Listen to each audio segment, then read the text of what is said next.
The Women in the Gospel of John is a project that dates back 25 years to my seminary days at the Pacific School of Religion in Berkeley. In a class led by New Testament scholar Neil Flanagan, I encountered the 7 women in the Gospel of John, 7 stories embedded in that text that provide, in my mind, a unique and beautiful structure to a gospel, a feminine backbone, if you will, in which reside all the major themes in that gospel. This is a project that has carried me through dramatic monologues, watercolors, plays, music, and now a book. As is always true with the project, I have more material than I can possibly put in the book or on the DVD. So on this DVD you will find excerpts from several conversations I had with New Testament scholars and theologians, men and women who were amazingly generous in sharing their time and the gift of their thinking. I hope that this project will unfold for you in all the richness and diversity and inclusiveness that I discovered there.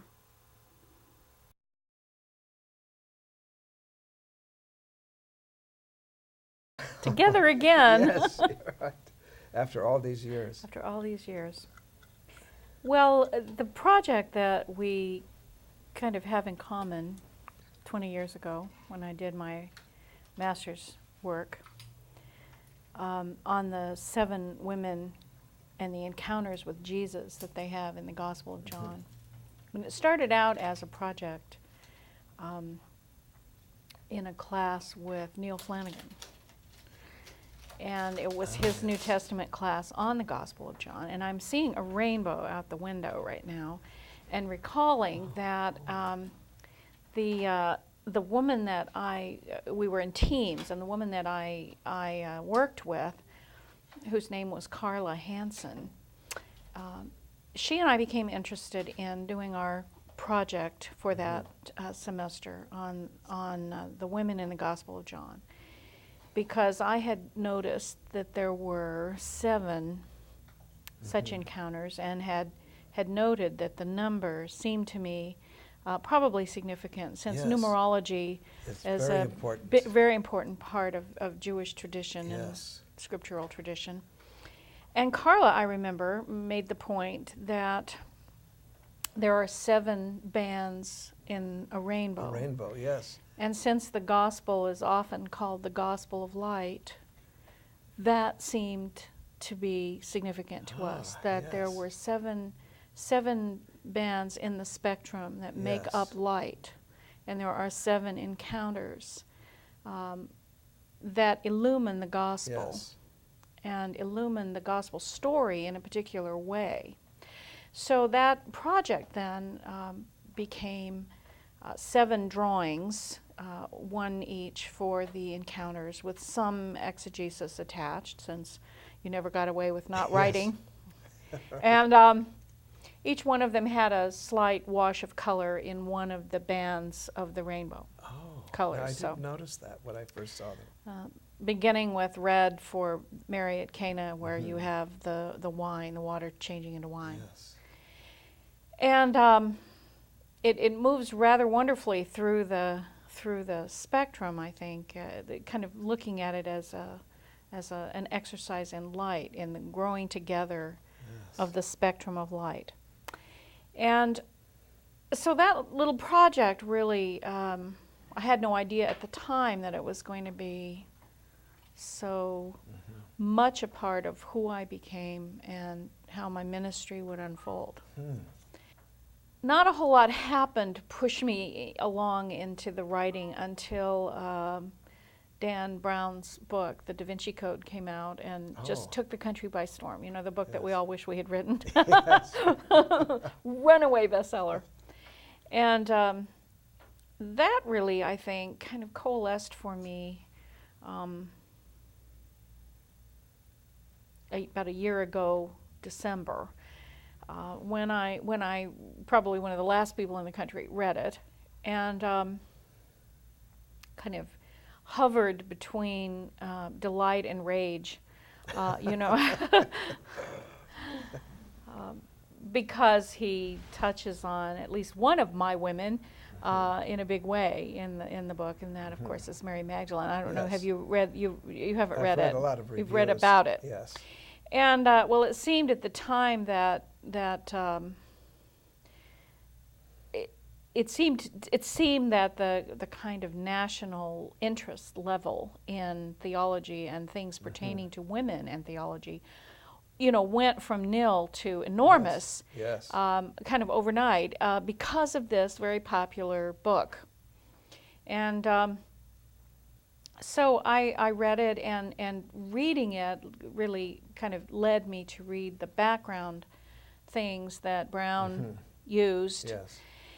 And pushed me into reading some of the very recent and wonderful scholarship that women have undertaken, dealing with some of the issues that the book lifts up. And of course, to my mind, the really only important thing that the book lifts up, that I think will be a lasting and important thing, is the imbalance in the way Christianity has unfolded, in that it has ignored and actively suppressed the feminine voice and experience, both in the church and in the divine nature of God. And so I think that while I disagree with almost everything about the way that unfolds in the book, the kernel of the need there, the hunger, is something that I've experienced in my ministry over the last 20 years, doing workshops with women, talking about the creation, the concept of creation, wherein it's not God the Father, but God the Father Mother, and that all humanity is created in the image of God, male and female equally. And that I have seen in the faces of women, well-educated women who are church women and have gone to church and either continue to go, but in many cases have become disaffected because they don't hear the feminine voice, they don't see the feminine face. I've seen the hunger on their faces, and I know that there is a deep need for women to hear the message of their inclusion in the kingdom, their part of the incarnation, their equal voice. Jesus enters into a special relationship with the woman, and this important truth about his message, about why he is here, is revealed. It's opened up. It's amazing. And so also in each of those 7 scenes, there is a revelation.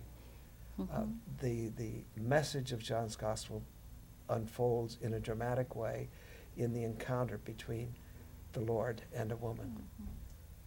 Now, you've made the point in your work with the same material that we kind of were together at the GTU, and then it has gone its way with both of us.